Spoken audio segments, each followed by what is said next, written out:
It's October 2015, a chilly day in autumn. John Brennan receives a weird phone call. It seems to be coming from a stranger. He hesitates a second, then picks up. Hello, John Brennan, who is this? You're a loser. If John Brennan hadn't been John Brennan, this might have looked like an ordinary prank call. But John Brennan happens to be one of the most powerful men on Earth, the head of the CIA. Who is this? How did you get this number? It was so easy, bro. You're such a dumbass. What do you want? I don't want anything, I already own you. How much do you want? We want $5 trillion. The US government will classify this call as part of a larger conspiracy of identity theft, harassment of government officials, and cyber terrorism. Why are you doing this? We want you to stop bombing the Middle East. Across the Atlantic, in a house in the West Midlands of England, a 15-year-old kid in his room, the phone still in his hand. He can't believe what he just did.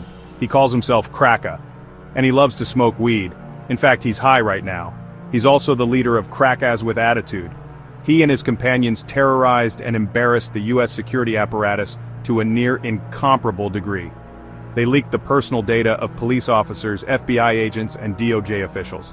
They hand-delivered top-secret documents to Julian Assange, some of the most publicized activism attributed to Anonymous. Yeah, it was actually them, in part, for the lulz. And this is their story. 2008, in Virginia. A different kid who only calls himself Default. He is a pretty typical American teenager. He loves soccer, video games, and his dog. He often clashes with his father, who works in the government. At some point, Default starts cheating in his video games. This gives him the first taste of using computers to do things that you're not supposed to. Exciting, powerful things. He starts learning all that he can about how computers work and how to get them to bend to your will. 2008 was an exciting time to get into hacking. A decentralized activist group, Anonymous, was in its heyday. If you managed to get into their secret chats, you got a front-seat view of their actions. Anonymous is one of the biggest online vigilante groups. Members hack into companies and government, now a worldwide and widely recognized hacking group.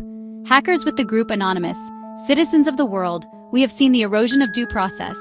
A cyber war, Anonymous has struck again.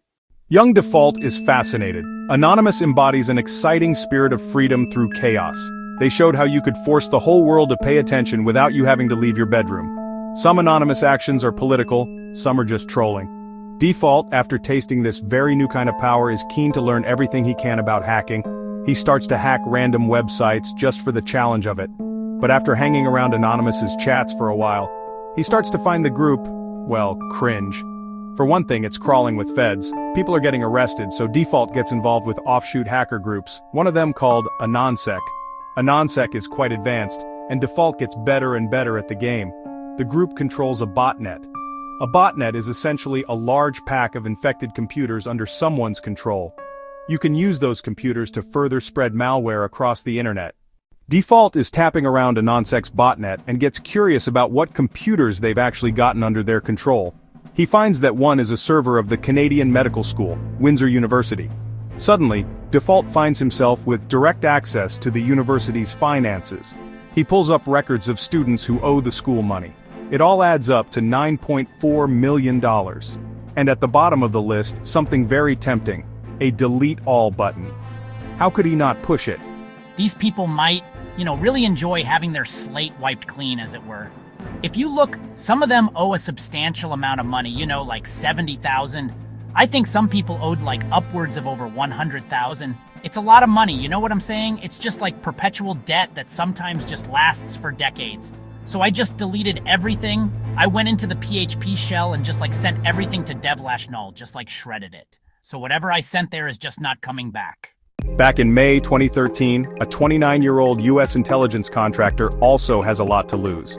He has his own home in Honolulu, a loving girlfriend, and a salary of over $200,000 per year. But he's discovered a huge secret, and it's too big to keep. The US government has the ability to spy on pretty much any man, woman, or child on Earth who has come into contact with a computer. And so Edward Snowden becomes one of the most important whistleblowers of our modern time. Snowden's revelations scandalize the world and spark a long-overdue debate about individual privacy versus national security. He inspires many young Americans like Default to take a good hard look at how their government functions. 2015, in a housing estate on the outskirts of a sleepy former mining town. There's not a lot to do except get high or go online. In the case of 15-year-old Cracka, he spends his time doing both. He's angry about corruption, about surveillance, but in particular about the US's involvement in the Middle East. He becomes especially focused on Palestine and sees the US as directly responsible for death and suffering in Gaza. One of his first victims is James Clapper, then the National Director of Intelligence of the Obama administration. Clapper, one of the highest-ranking members of the intelligence community, had his phone number and address waiting to be found with just one Google search. This provides Cracka with enough information to hack into his email. He posts proof of it on Twitter, which catches Default's attention. Default tweets his respect to Cracka, and the two start chatting. Cracka then gets the phone calls to Clapper's house phone rerouted to the Free Palestine movement. What we do not do is spy unlawfully on Americans, or for that matter, spy indiscriminately on the citizens of any country. We only spy for valid foreign intelligence purposes as authorized by law. Edward Snowden himself has given James Clapper a very special shout-out, calling him out for lying directly under oath to Congress. Cracka and Default are livid. At the top of their list is John Brennan, head of the CIA. Brennan, like Clapper, has enough information online that he basically doxes himself. Cracka looks up his publicly posted phone number and finds out it's a Verizon number. He calls up Verizon's internal tech support and pretends to be an on-site technician who's having trouble helping a customer. It works. The support technician provides Cracka with access, and suddenly he has the account number, the PIN, and John Brennan's private email address. If you have just enough information on someone pieced together from different sources, you can easily change the passwords on all kinds of accounts and take it over, and that's exactly what Cracka does with Brennan's AOL account. Once he's in the email account, Cracka gets Brennan's private cell number and shares it with Default, and so they start spam calling the director of the CIA relentlessly, calling him and his family. I told him he was a piece of shit, basically. Like, y'all are awful people. Like, really, like, you're not doing any net positive things for the world. You're just not. John Brennan is freaked out. Sure, the calls are a little more than a prank, but how could he know that at the time? At the same time, Cracka's breach into Brennan's email gives him access to sensitive documents. Cracka first posts screenshots on Twitter, but then, egged on by Default and maybe asking himself, what would Snowden do? He decides to hit up WikiLeaks. Julian Assange himself takes interest. He publishes the documents in October 2015. They include Brennan's 47-page SF-86 application, a sensitive form required for obtaining top-secret government security clearance. The form reveals his criminal history, psychological records, past drug abuse, and other details nobody would want about themselves online. Not only that, from Brennan's emails, WikiLeaks publishes Bush-era recommendations for how the presidency should operate in the Middle East. There's also internal congressional correspondence that offered suggestions on how to make future interrogation methods compliant and legal. The breach cost the agency $1.5 million in damages and relocation costs as several operatives went into hiding. But before they knew that, there was basically no threat level above all. It was widely embarrassing. Interviewer: how difficult would you say it is? Cracka: you mean out of 10? Interviewer: sure, out of 10. Cracka: 1. It's a lot of, I guess, private information, really. Pretty stupid, really. He's supposed to be so high in the government, like head of CIA, he should be more clever. The CWA aren't done. They gain access to FBI Deputy Director Mark Giuliano's account.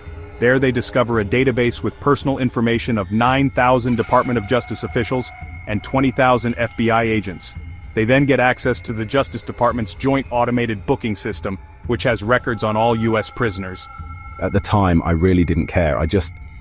That was towards the end of the run, and I was just like, all bets are off, you know? I had gone all the way down the rabbit hole.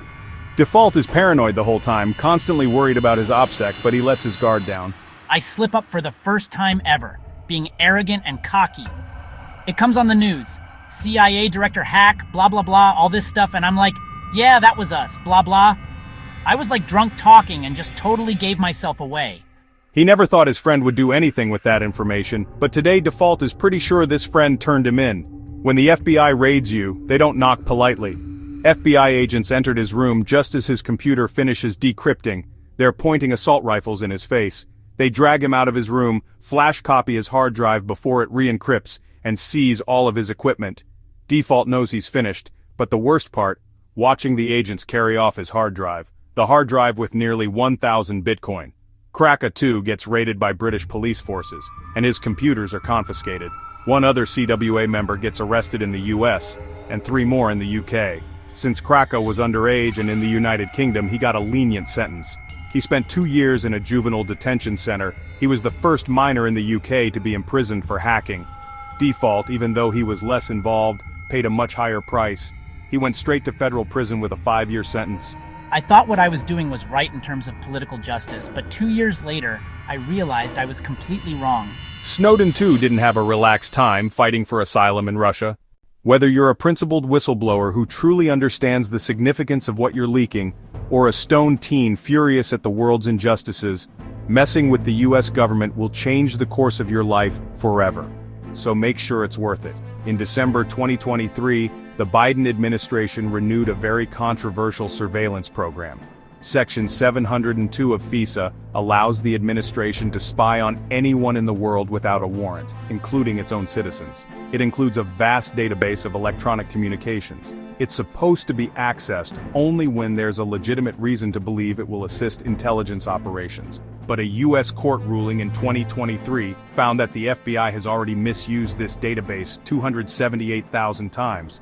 Unlawful searches were particularly rampant between 2016 and 2020.